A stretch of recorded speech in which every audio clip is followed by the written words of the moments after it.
जी, पेशावर में तहरीक इंसाफ के जलसे की तमाम तैयारियां मुकम्मल कर ली गई हैं। आज अहम रहनुमाओं ने अलीमा खानम साहिबा ने भी पेशावर में जलसागाह का दौरा किया।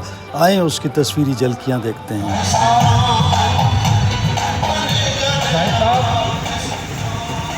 एडवोकेट जाहिद साहब,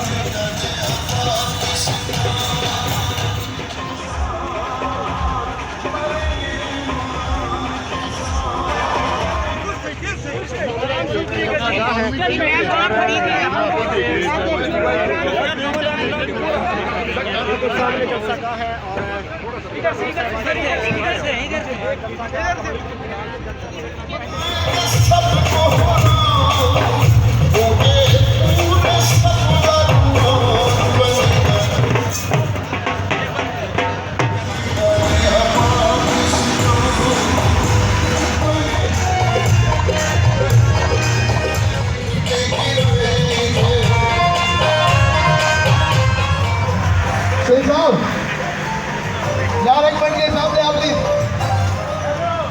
यार वो खाली से सीढ़ी लगाओ प्लीज। नहीं हो गया ना प्लीज, चलो ठीक है।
जो है वो खान साहब के और तारिक साहब का कल था, पहले भी था, आज भी था। सबको पता है कि में हमने क्लीन स्वीप किया उस जगह।